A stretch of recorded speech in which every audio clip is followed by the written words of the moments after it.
निकिता का बचपन ही छोटे से शहर में बीता था। वह केवल 10 साल की थी जब उसके पिता का एक सड़क दुर्घटना में निधन हो गया। उस दिन के बाद जीवन में एक ऐसा खालीपन आ गया जिसे भर पाना मुश्किल था। उसकी माँ सुशीला देवी ने उसे उसके छोटे भाई पालने के लिए बहुत मेहनत की। सुशीला देवी ने सिलाई का काम शुरू किया था। धीरे धीरे बच्चों को शिक्षित करने में सफलता भी पाई। निकिता पढ़ाई में तेज थी। उसने हमेशा अपनी माँ का सहारा बनने का वादा भी किया था, लेकिन पिता के बिना यह सफर इतना आसान नहीं था। तो दूसरी ओर आदित्य का जीवन भी संघर्षों से भरा था। वह एक मध्य वर्गीय परिवार का था। आदित्य की माँ का भी निधन 5 साल पहले गंभीर बीमारी में हो गया था। तब से वह उसके पिता अकेले ही एक दूसरे का सहारा बने हुए हैं। आदित्य ने एक सरकारी नौकरी पाकर अपने परिवार की आर्थिक स्थिति को संभाल लिया। वह पढ़ाई में अच्छा था और अपनी मेहनत से जीवन को बेहतर बना रहा था।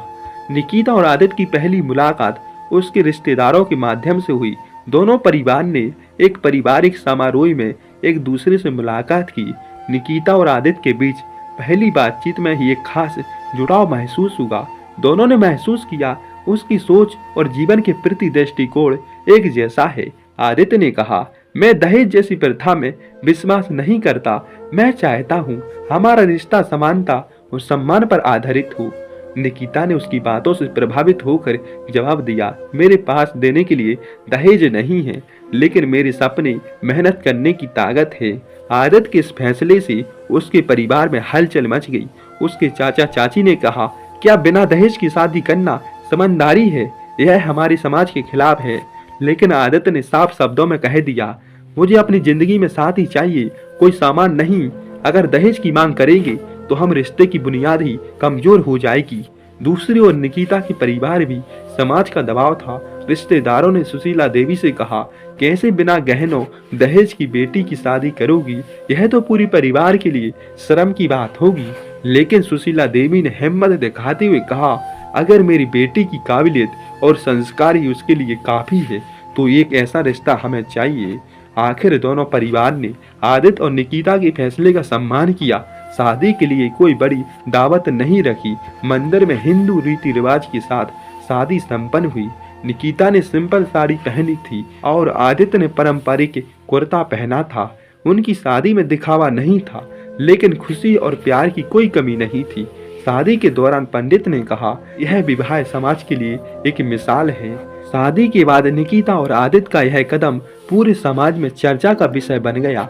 जहां कुछ लोग उसकी तारीफ कर रहे थे, वहीं कुछ ने बेवकूफी करार दिया।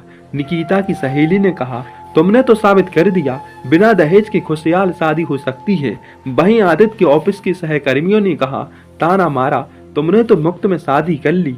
आदित्य ने शांत स्वर में जवाब दिया, शादी मुफ्त में नहीं होती, यह भरोसे और प्यार से बनती है।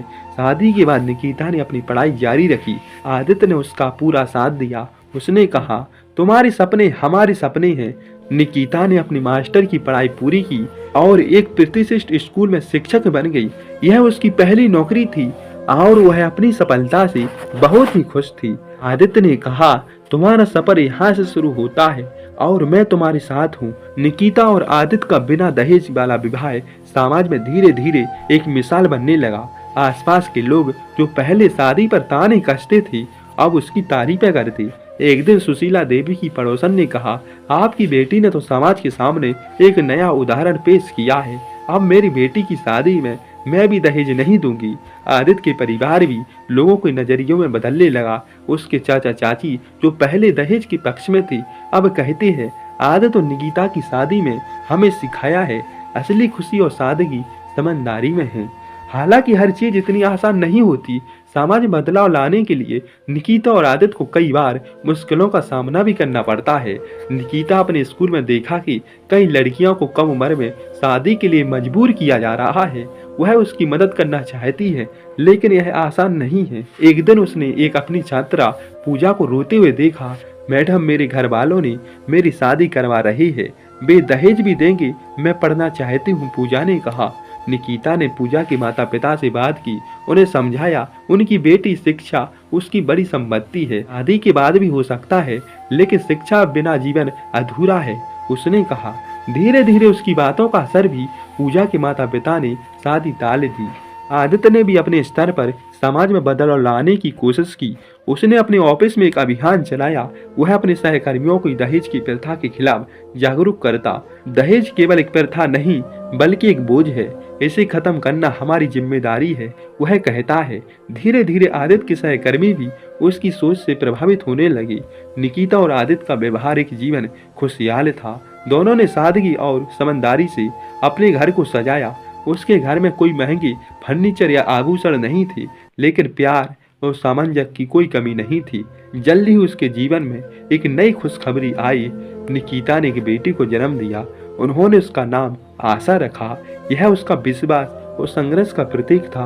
आदित्य और निकिता ने अपनी बेटी को एक स्वतंत्र आत्मनिर्भर व्यक्ति बनने का निर्णय लिया। उन्होंने आशा को बचपन से सिखाया, किसी भी रिश्ते में सम्मान और समानता सबसे जरूरी है।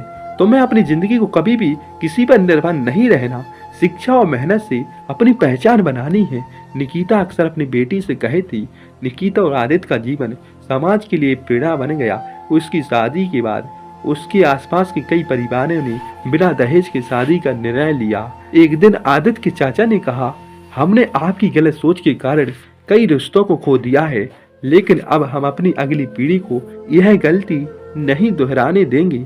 निकिता और आदित्य ने मिलकर एक संगठन भी शुरू किया जो दहेज के खिलाफ जागरूकता फैलाता है। उन्होंने कई गांव शहरों में जाकर लोगों को समझाया, दहेज से ज्यादा जरूरी है रिश्तों में प्यार और सम्मान। निकिता और आदित्य की कहानी केवल उनका सफर नहीं बल्कि समाज में एक नई सोच की शुरुआत है। उन्होंने दिखा दिया, प्यार और सम्मान से भरे रिश्ते दिखावे और दहेज से कहीं अधिक महत्वपूर्ण है। तो बताइए साथियों, कहानी कैसी लगी? लाइक से सब्सक्राइब कीजिएगा। Thank you.